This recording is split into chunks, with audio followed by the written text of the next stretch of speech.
Om Namo Bhagavate Vasudevaya.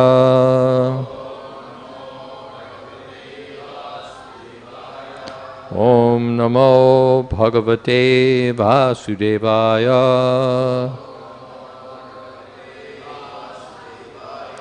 Om Namo Bhagavate Vasudevaya.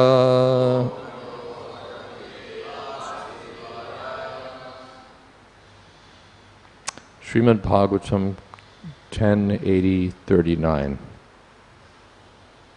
Etad viditvā udite ravau sāndīpanir guruḥ anveṣamāṇo śiṣyān ācāryo apaśyad āturān etad viditvā udite ravau sāndīpanir guruḥ anveṣamāṇo śiṣyān ācāryo paśyad āturān etad viditvā udite ravau sāndīpanir guruḥ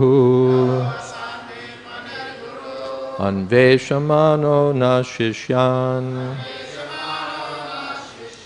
ācāryo paśyad āturān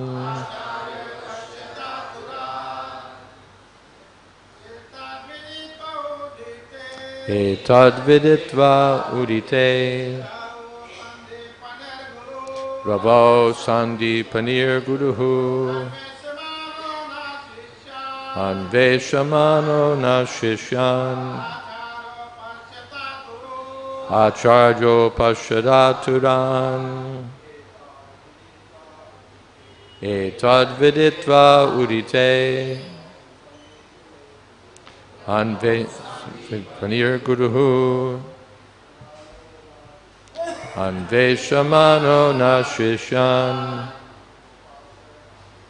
ācāryo paśyad āturān etad viditvā udite ravau sāndīpanir guruḥ anveṣamāṇo śiṣyān ācāryo paśyad āturān. Ladies. Etad viditvā ravau sāndīpanir guruḥ anveṣamāṇo śiṣyān ācāryo paśyad āturān. Etad, this, viditvā, knowing, udite, when it rose, ravau, the sun, Sāndīpaniḥ, Sāndīpani, guruḥ, our spiritual master, anveṣamāṇaḥ, searching, naha, for us, śiṣyān, his disciples, ācāryaḥ, our teacher, apaśyat, saw, āturān, who were distressed.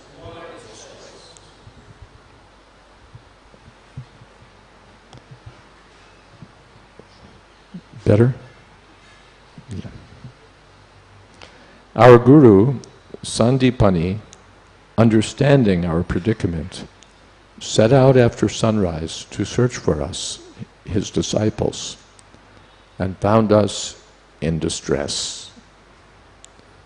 Aho he putraka yuyam asmadarte titukitaha atma vai praninam preshtas tamanadrityamatpadaha.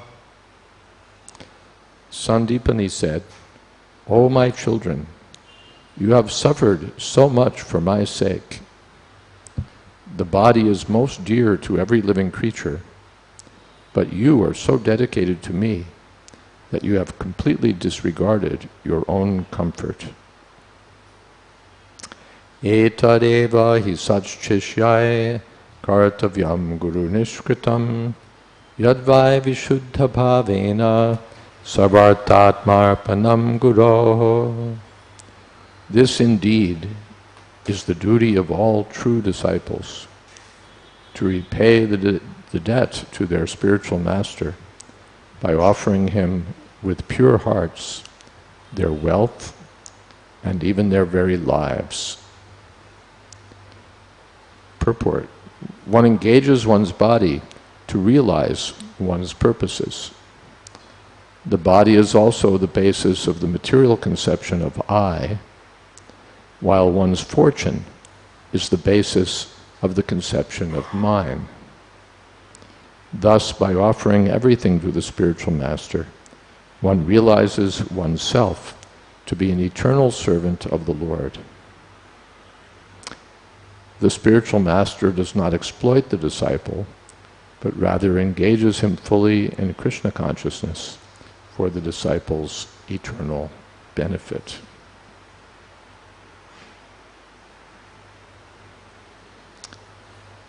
Om Ajnanatimidandhasya Gyananjana Shalakaya Chakshurmilitam Jena Tasmai Shri Gurave Namaha. Shri Chaitanya Manobhistam Sthapitam Jena Bhutale Swayam Rupakada Mahyam Tadhati Shapadantikam Vandehang Shri Guru Shri Jatapadakamanang Shri Gurun Vaishnavamscha Shri Rupam Shagrajatam Shahagana Raganatan Vitam Stam Sajivam Shadvaitam Shavadhutam Pradijana Sahitam Krishna Chaitanya Devam Shri Radha Krishna Padan Shahagana Lalita Sri Vishakhan Vitamscha. He Krishna Karuna Sindho Dīnabandho Jagatpate Gopesha Gopika Kanta Radha Kanta Namostute Tapta Kamshana Gaurangi Radhe Vrindavaneshwari Prishabhanu Sute Devi Pranamami Hori Priye Vansha Kalpatarubhyascha Kripa Sindho Bhyayevacha Patitanam Pavanebhyo Vaishnavebhyo Namo Namaha. Shri Krishna Chaitanya Prabhu Nityananda Shri Advaita Gadadhar Shivasari Gaur Bhaktavinda. Hare Krishna Krishna Krishna Hare Hare Hare Rama Rama Rama Hare Hare. Etad viditvā udite ravau sāndīpanir guruḥ anveṣamāṇo na śiṣyān ācāryo paśyad āturān. Sudama and Krishna had been out gathering firewood for their Guru Maharaj, but then they were stranded in a big storm. And the spiritual master could understand the boys are missing. And when the sun rose, he went out searching.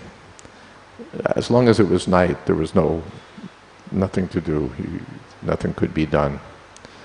But when the sun came up, then he began searching for the boys. Guruḥ, ācārya, the terms are synonymous. The Guru is the spiritual master, the ācārya is also the spiritual master. Guru implies that he's very heavy, He has great weight to his teachings. And ācārya indicates that he teaches by his example. Apani ācari prabhuji vire shikaya. So the same person here, Sāndīpani Muni, is described as ācārya, guru, and śiṣyān. He went to search out the disciples. Aho he putraka yam asmadarteti dukkita atmavai praninam preshtas tam manadrita matparaha. So he found them in their distressed situation, and he exclaimed, Aho, my dear putraka, my dear boys, my dear sons. Putra means son. Well, the relationship between the disciple and spiritual master and disciple is like that of the father and son. The father is responsible for the education of the son, the welfare of the son, ultimately responsible for making sure that the son gets liberation from material existence and goes back home, back to Godhead. So the spiritual master is the, or ultimately Krishna is the father of all living entities, aham bija pradapita. And the spiritual master is the representative of Krishna, sakshat hari tena samasta shastra. So he serves as the father of the disciples. Father means that the person will have to undergo some trouble. The bona fide son undergoes some difficulty for the wealth, benefit, interests of the father. The father also undergoes so much trouble for the welfare of the sons. Anyone here who's a father knows how much trouble, or mother, they know how much trouble you have to take for your children. They need this, they need that. You're worried about this, you're worried about that. So many concerns. So putraka, the śiṣyān, the disciple, is the like the son of the spiritual master. As mentioned, not for exploitation, but the spiritual master has the duty to care for the disciple, to see to the welfare of the disciple. The father and mother give the body, and the birth takes place, but the second birth of the human being takes place by the grace of the spiritual master and Vedic knowledge. The spiritual master is the father, and Vedic wisdom, Vedic literature, Vedic knowledge is the mother. Aho putraka yuyam asmad arte dukkita atmavai. You've gone through so much trouble for the sake of your spiritual master. Asmad arte. For my sake, you've undergone so much difficulty. Dukkita. You've suffered. Atma vai praninam preshta. For all the pranis, all the living beings, the body is very dear, preshta. Now, everyone cares about their body. If you drive down the street, there'll be so many hospitals, so many medical shops for the welfare of this body. Then clothing shops so that the body will be nicely dressed, furniture shops so that the body will be comfortable. Again, in the pharmacy, half the pharmacy is filled with beauty items so the body will look very nice. So much people care about the welfare and comfort and satisfaction of the body. Practically our whole life is about that. My eyes want to see this, my hands want to touch that, my tongue wants to taste this. We're so much concerned with the bodily interests. And even those who are not simply sense gratifiers, still they don't want to go through too much trouble. If it's cold out, they'd rather stay inside. If it's wet outside, they'd rather stay inside. If it's to this or to that, they'd rather not to undergo too much trouble. Everyone tries to avoid trouble. How I can be comfortable, how I can eat nicely, and of course the way of the material world is that people are forced to undergo trouble anyway. They get on the train and they pack in and they bounce up and down for an hour, and then they go do hard work. People go through so much trouble, but it's for this body and the extensions of the body. For this body, then the associated bodies, the wife, children, family members. And even for the wife, children, and family members, sometimes one will sacrifice them for one's own welfare.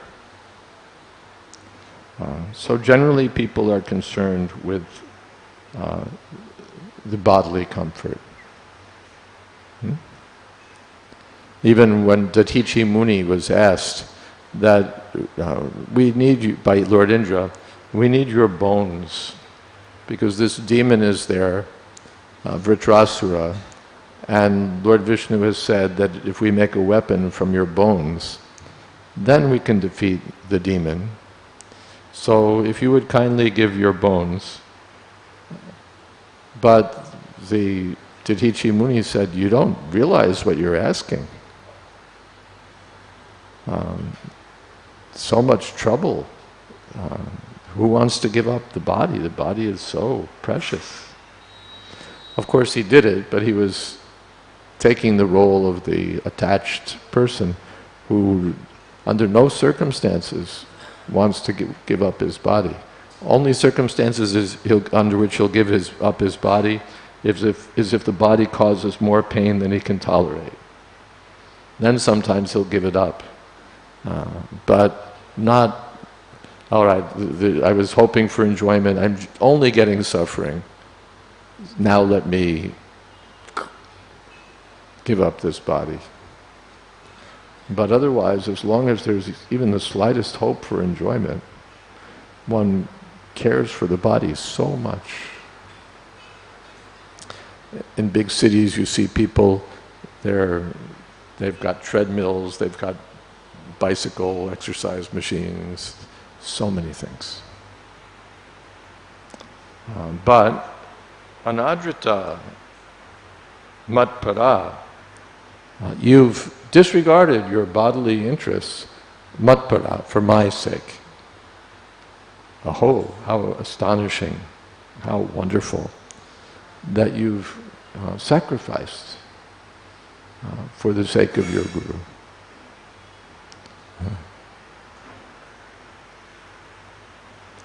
Etad eva hi sat śiṣyā. This is the business of the sat śiṣyā, the good disciple, the true disciple. Asat śiṣyā is something else. He wants to take advantage of whatever the spiritual master can offer for his own profit, for his own interests, to solve his own problems,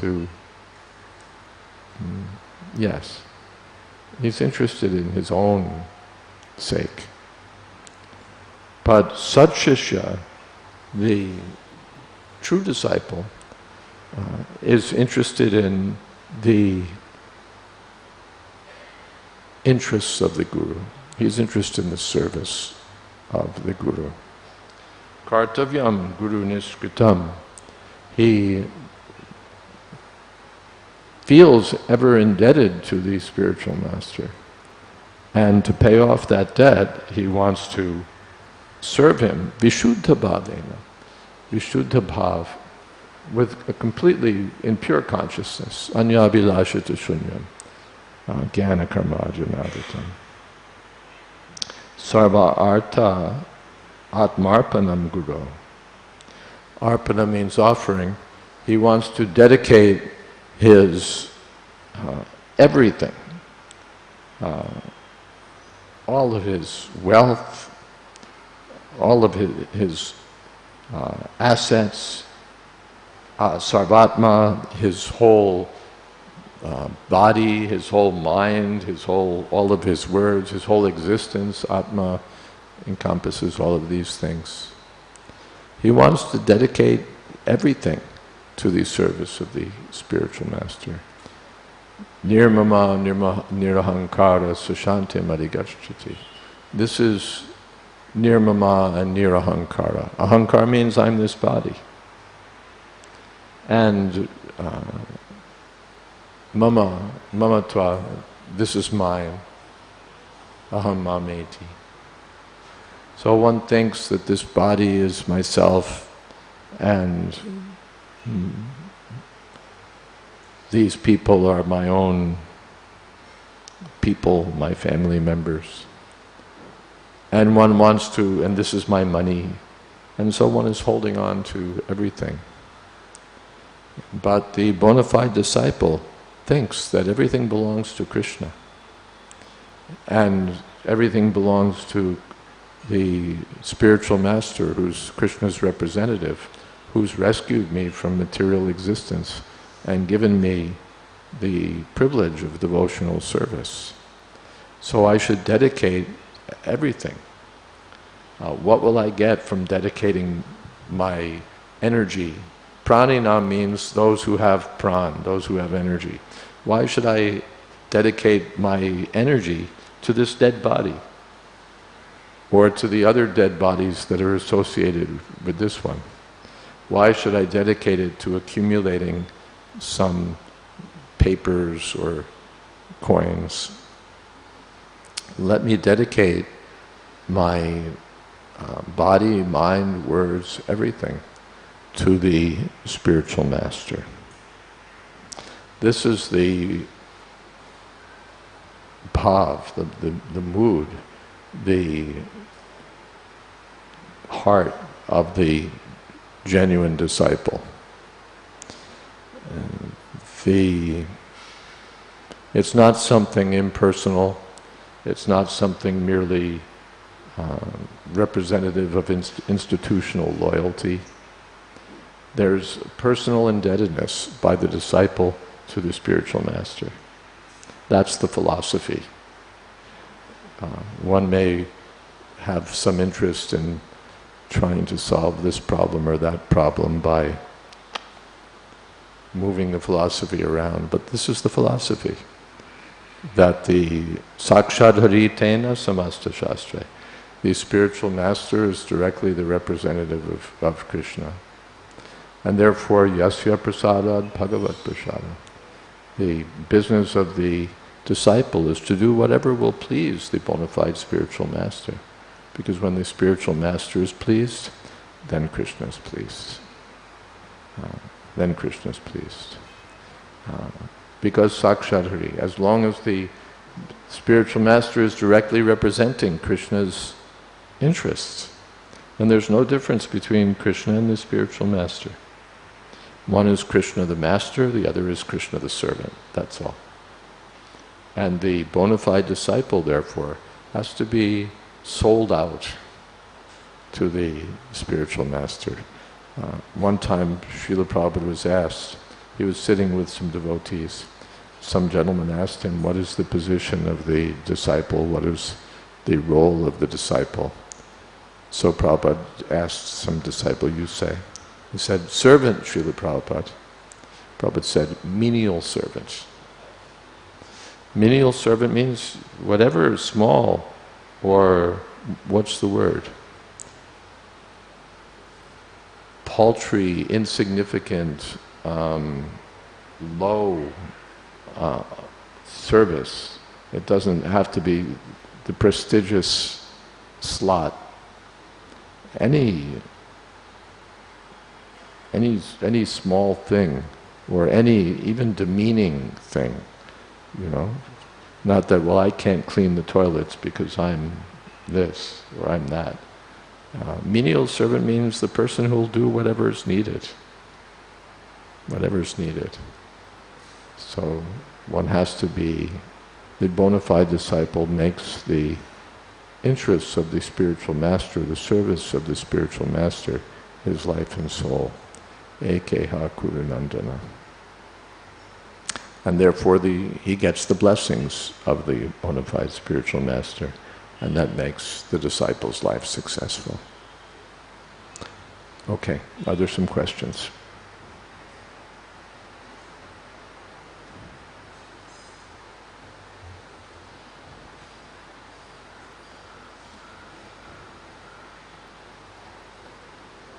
Mm-hmm.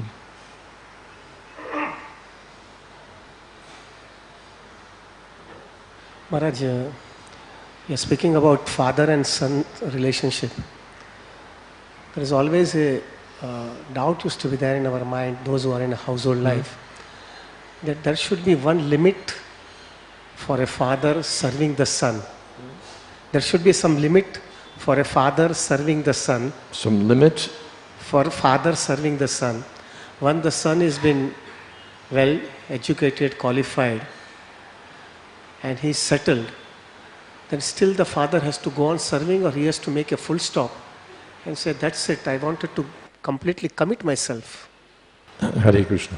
This is the material relationship, father and son.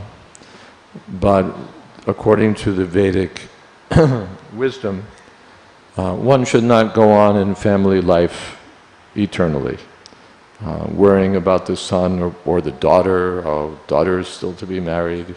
And now what about the grandchildren, and what? At a certain point, that's defined. Panchashortam vanam brajate. After 50, pack it in. One should give up family life. Prahlad Maharaj told his father, what is it? Tat sadhu manye suravarya dehinam sada samudvignatiyam asatgrahat. Then, hidvatmapatam grihamandakupam vanam gatoya dhanimashriyeta. And finally one should leave family life and the dark well, he says, of family life, and go to the forest and take shelter of Krishna. So now to go to the forest may not be so practical, but Vrindavan is there, that's the forest, and one should go. Because finally, I'm not this body. Then this is not my son, this is not my wife, this is not my daughter, this is not my this, my that. On the spiritual platform, Chakudan dilo jay janme janme prabhushe. The relationship between spiritual master and disciple is permanent. But the relationship in the material world is temporary. Even if I think, no, I must go on serving my son, I must go on serving my wife, I must go. How long can you do it? How long can you do it? And finally, actually, one becomes a burden to the son, a burden to the wife, a burden to the whole. This old man is, grouching around, and he wants this and he wants that. And they're looking forward to the day when he'll no longer be extant. And then our expenses will be relieved of some expense and botheration. Maharaj, the problem that comes up sometimes is the health of that person is not permitting him to go and completely stay alone. Therefore, one should get out before that point comes. No, seriously. Seriously. Prabhupada makes that point, while we still have our energy. If we want to leave family life when we're 75, no, but I can't go because this and this and this and this and this and this and my kidneys and my this and my that. He's only good for going from doctor to doctor. And somebody has to give him his dinner and maybe feed him also. Then he can't get out. He's lost. You know, they speak, the term is their window of opportunity. When that window is open, you can move. When the window shuts, it's over. Then you lost your opportunity. You wanted to bid on some contract, but the deadline went by and you didn't put in your bid. The chance to enter the race came, but you let it go by. Whatever it is, window of opportunity. Prabhupada emphasizes several times in his books that while we still have our strength, we should get out of family life. Therefore it's been given, pancha shordam, 50 years. Not 80 years. 80 years you can barely get your wheelchair out of the old age home to go into the garden and look at the sun. At 50 years you can still do something. Take shelter of Krishna and then Krishna will see to the rest. Maharaj, what about the person who is somehow mentally be decided that he can leave, but he's not so financially strong enough that he can survive alone? Whoa. Not so financially strong that he can survive. Krishna is there. And Krishna says, Nitya yukta viyuktanam yogakshema vahamya. If one takes shelter of Krishna, then Krishna is the financier. Therefore, in the system of varnashram, the vanaprastha ashram is there, then sannyasa ashram, in different stages, so that one develops the confidence. He gradually becomes detached. He sees that, okay, I can work less and still things will go on. Okay, my sons can take over the business, still things will go on. I can go out from home for 3 weeks at a time, still things will go on. 6 weeks, still things will go on. I can live on the outskirts of the village and people will bring me food. I can forget about the village, I'll still get my food. Gradually he becomes more detached, and more confident that Krishna will maintain me. What were Prabhupada's finances when he went to Vrindavan? What were his finances when he came to America? If he took that attitude, he could have said, well, I would have liked, my Guru Maharaj told me to preach in English, but my finances, so I better stay home and with my family and run the pharmacy. He didn't think that. My Guru Maharaj has given me some mission. Let me depend on Krishna and do it to the best of my ability. If Krishna desires, he'll send so much money. If Krishna desires the other way, then I won't have any money. But someplace, there's on every grain of rice, someone's name is written, food will come. Prabhupada told the story one time that there was Kumbh Mela. I think in Ujjain now Kumbh Mela is going on. So there was Kumbh Mela and so many millions of people. And there was some old woman who was crying.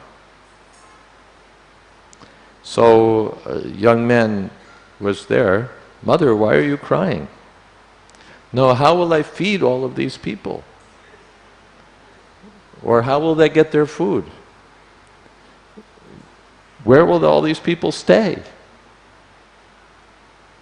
Because there's lakhs and lakhs of people. Where will they stay? How will they eat? So the young man left. He said, Mother, you just wait till evening.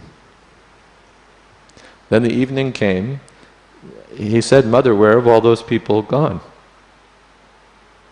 Everybody had a place. Everybody had some food. You go to the Kumbh Mela, you see that. There's so many millions of people, but at the end of the day, everybody's got some place. Maybe he's got a tent. Maybe he found a corner under a tree. Maybe he's got this, that. Everybody's got some place. And everybody's got some food. The rich man brought a whole arrangement. The poor man goes around and gets a little something here and there. But everybody gets. According to Prabhupada gave so many examples. The ant is getting, the elephant is getting, the child is born, the breast milk is there. It's nature's arrangement.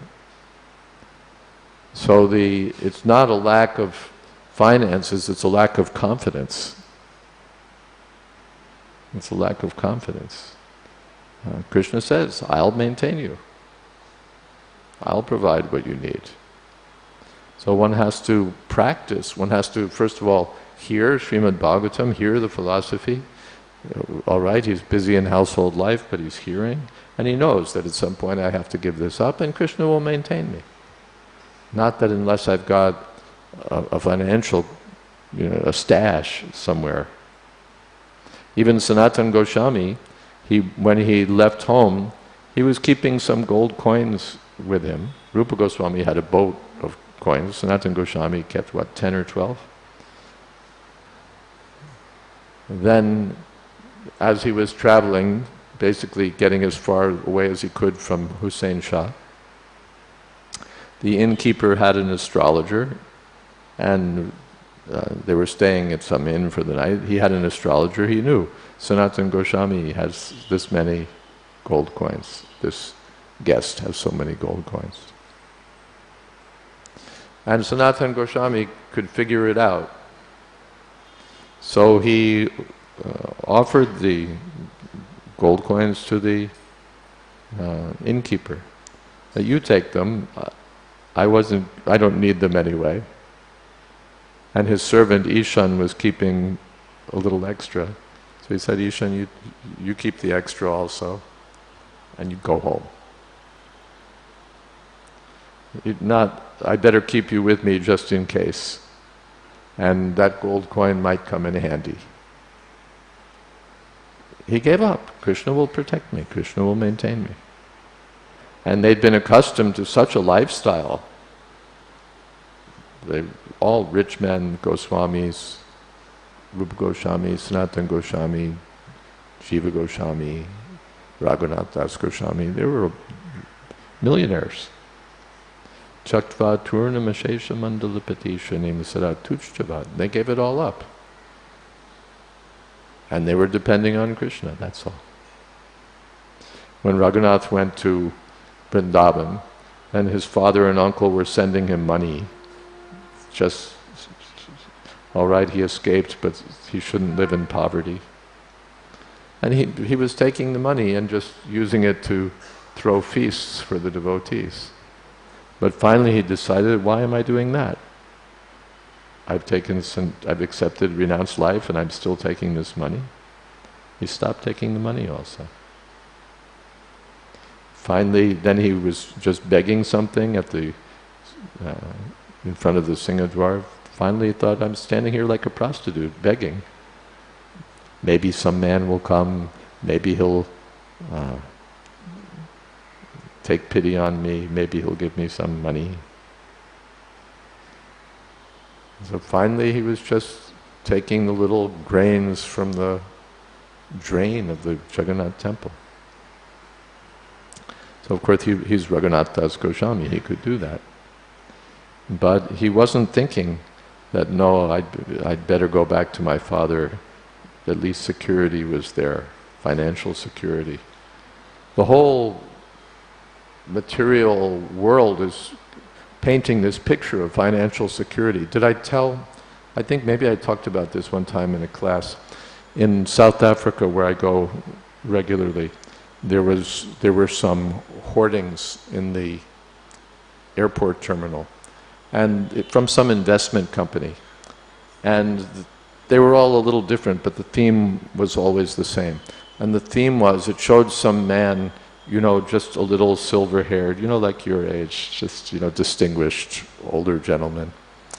And his wife was there, and maybe his a kid or two, and kind of looking back on his youth, and his wife is saying, "I'm so proud that you made wise decisions for our retirement." Or he's saying to himself, "I'm so glad that I invested wisely." It's all, you're a smart fellow because you made provisions for your financial security. When you were young, you thought ahead and you made provisions for your old age so that you could have a golden retirement. So that's the theme. Enjoy while you're young, but save up enough so that you'll have a really comfortable retirement in your golden years, as they're called.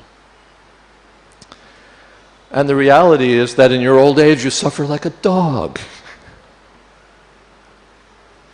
No matter how much money you have, no matter what kind of, if you're rich, you spend your money going from this specialist to that specialist. If you're poor, you just take whoever the insurance company gives you. You can't really eat well. You go through so much anxiety because what kind of sex life can you have when you're 60, 65, 70? But you still want it and you still want to try. But it's frustrating because it doesn't work. This aches, that aches. This breaks down, that breaks down. It's like fighting to, you've got some old broken down house and you're fighting to, oh gosh, now the wall's broken. Oh gosh, now the plumbing's broken. Oh gosh, we need to fix the wiring. Oh, the plumbing broke again. Everything's always breaking down, and you have to fix it.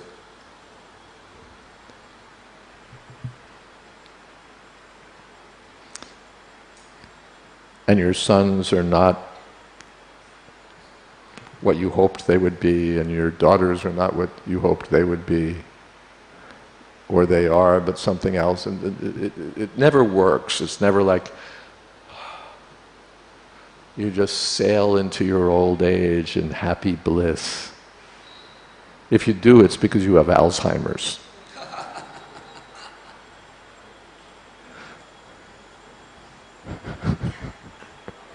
You don't know what's going on.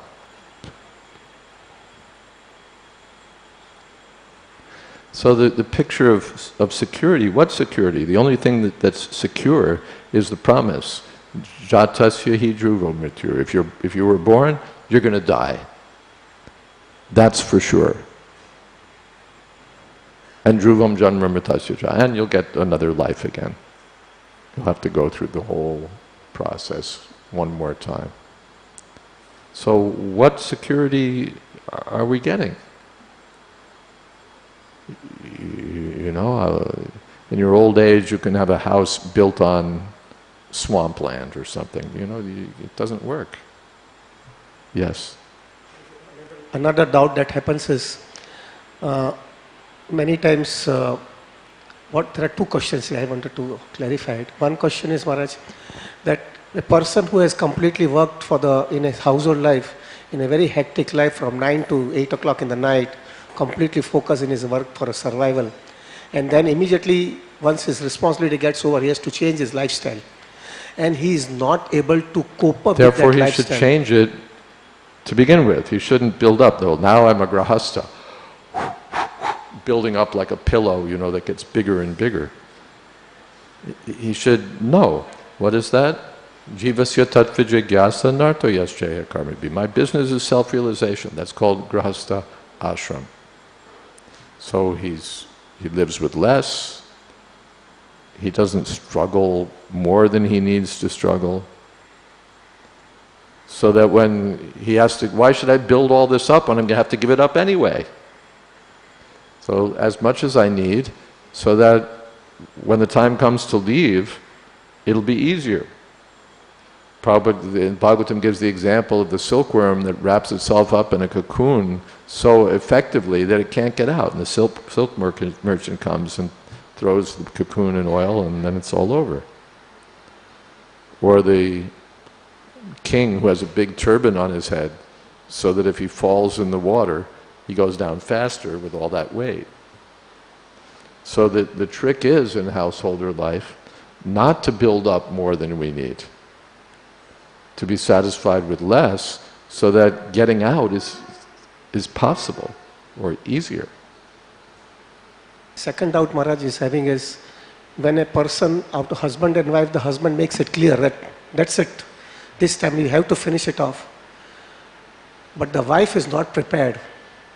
And the wife is complaining, or the family members complain, that if you go, you have taken the responsibility of getting married with her, and now she is not going to be taken care by the children nicely, and you are the cause of it.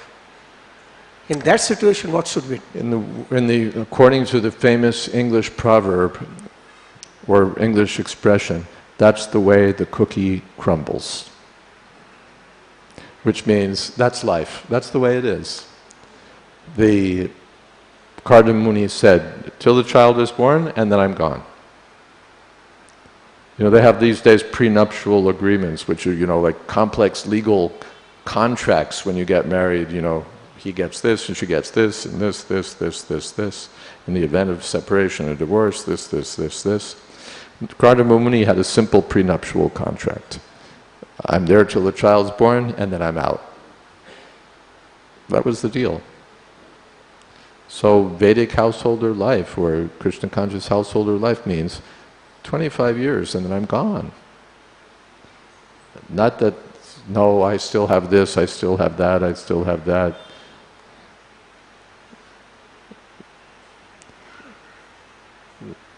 Therefore, the sannyas doesn't need the wife's permission. I mean, maybe some institutional government will make an unusual law requiring that your wife sign some paper in quadruplicate saying, yes, I'm happy if he takes sannyas. But according to the tradition, you never ask your wife, because she'll say no. Chaitanya Mahaprabhu didn't ask Vishnu Priya, I'm leaving, okay? Raghunath Das Goswami didn't get permission from his wife. It's understood the wife never wants the husband to leave. But he takes the responsibility and he goes. Even if the wife is a devotee, then is it not a Vaishnava aparadh? Even the wife is a devotee. To inflict your presence on her for any more time would be a Vaishnavi aparadh.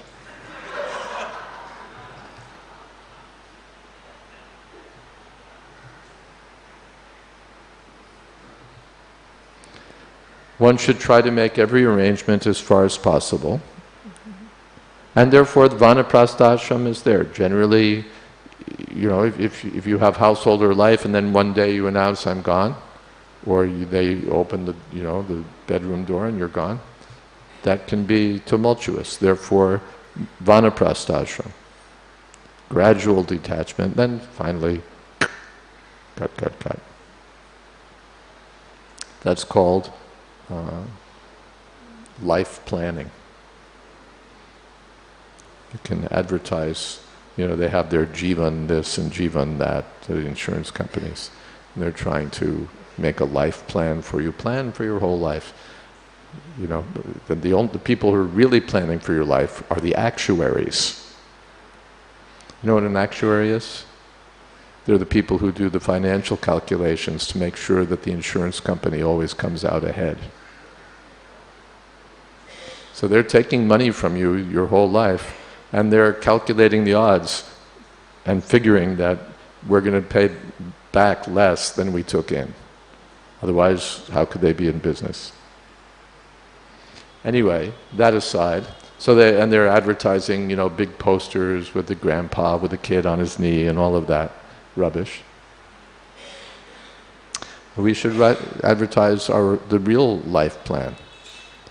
Brahmacharya ashram, grihastha ashram, then vanaprastha ashram, detachment, then finally sannyasa ashram, complete renunciation.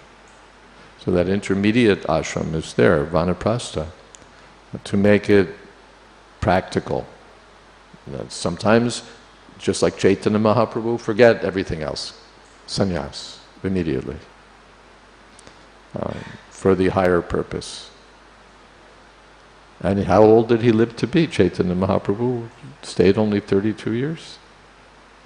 48 years. Shankaracharya 32 years. Chaitanya Mahaprabhu 48 years. If he'd taken sannyas when he was 50, he would have already been gone. So he took sannyas at a young age. But generally the system is there. Grihastha, then vanaprastha, then sannyas. But if we start thinking about these things when we're 65, 70, then as you said, health is gone and I can't leave home because who will spoon feed, who will feed me my applesauce?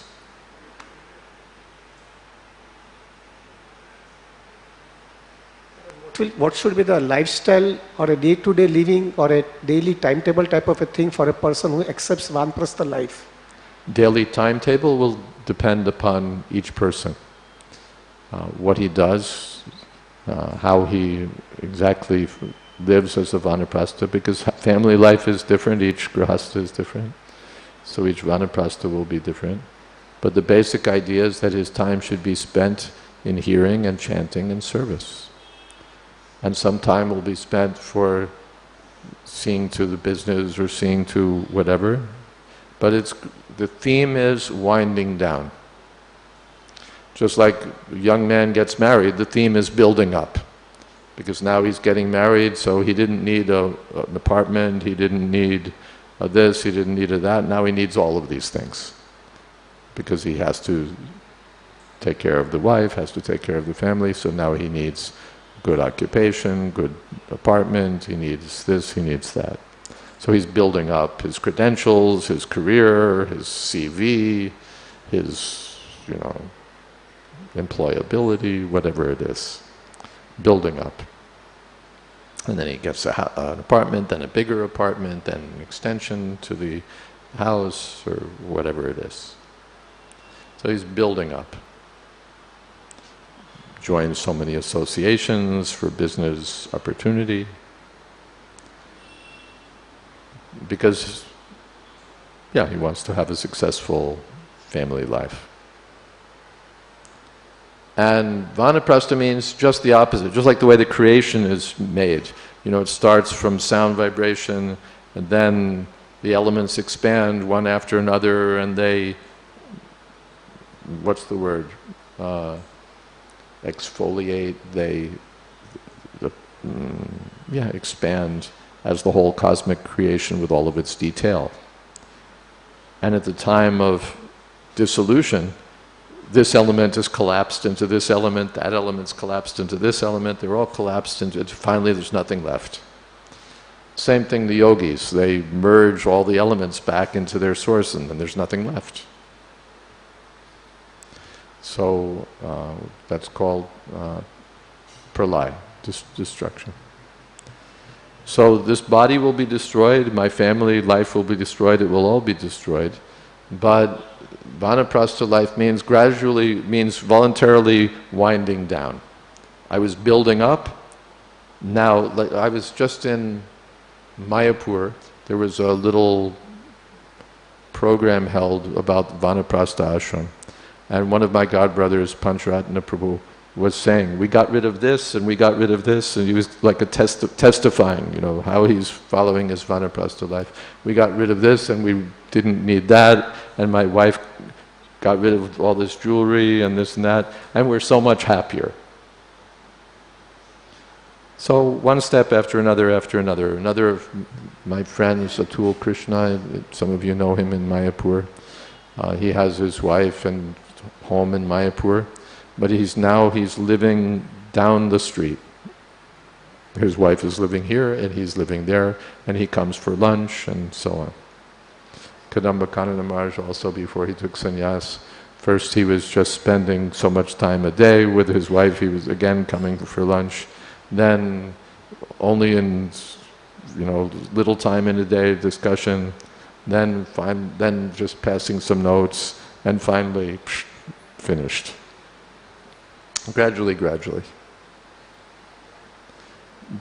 Prabhupada told that sometimes vanaprasthas may be at home and then go out and then come back and see how things are going on and then go out again. So different systems, but the idea is, the theme is winding down. Another of my friends, Shubha Vilash Prabhu, he lives in Toronto. I'm over time, yeah. He was running a big business, he was a successful businessman. Then now my son and daughter are coming in and I'm showing them.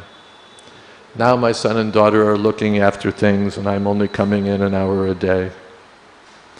Now I'm only going in once a week. Now I'm not going. So, in that way, gradually handing over. Because I know I'm going to be out of the scene, and why should I wait till I'm kicked out of the scene? Even in a company, you do that. The CEO and the big officers, the company doesn't run under the illusion that all of these people are going to be there forever. They have a succession plan, they have a plan how Steve Jobs is going to leave and Apple computer is still going to go on. There must be that. It must be that. So in family life, taking it as a business or an establishment, you have to make a plan. That I'm going to be gone. And maybe I'll even be gone before I can execute my plan, because death may come at any moment and then I'm really gone. But better voluntarily go and not be dragged out kicking and screaming.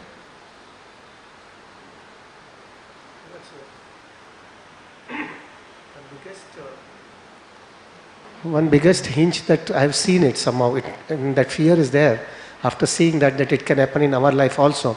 When a person accepts in a proper way Vanaprastha life, he stays in the house, but he's completely focusing in Krishna consciousness. And the son has taken up all the things. The son gets married.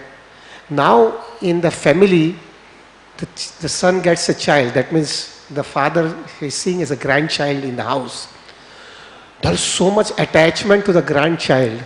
Therefore, and that becomes such a big distraction in the family. And then one side one feel it, on one side this person is accepting Vanaprastha life, on the other side is completely attached to the grandchild.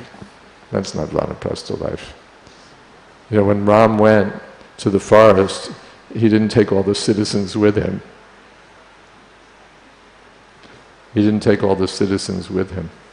So forest life doesn't mean that, I'll go to the forest, and according to Shastra, my wife can come as a voluntary assistant, so let her come. My sons can also come. My grandchildren can also come. If I have an internet connection, I can still run my business from the forest.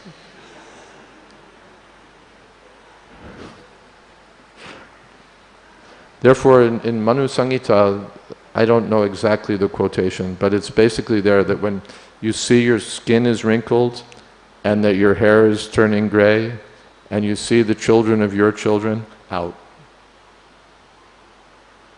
Get out. Because yes, it's a trap.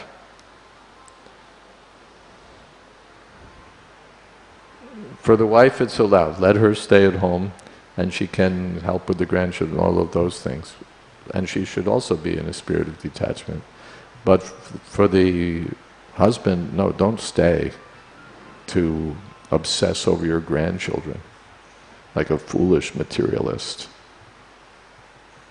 Oh, they need me. They don't need you.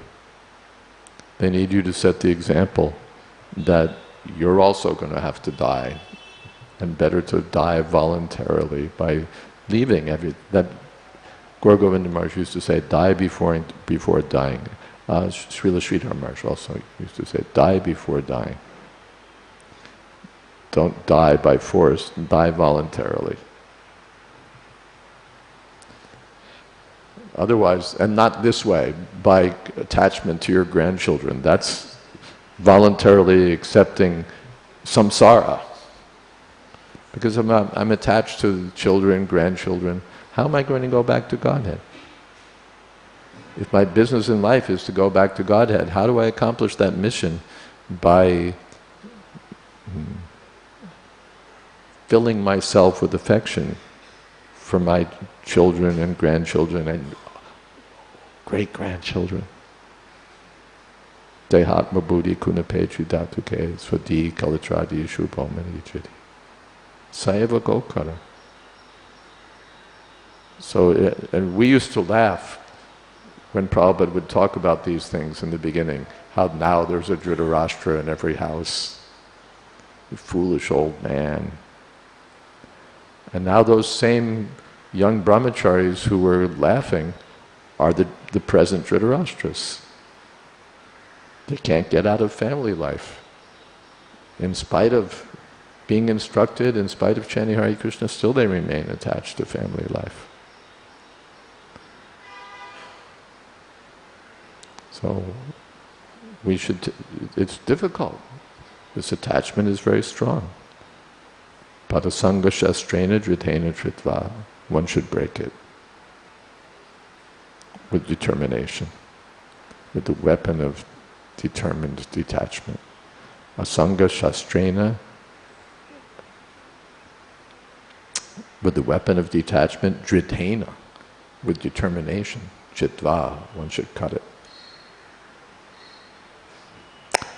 Time is gone. Thank you. Hare Krishna. All glories to Srila Prabhupada.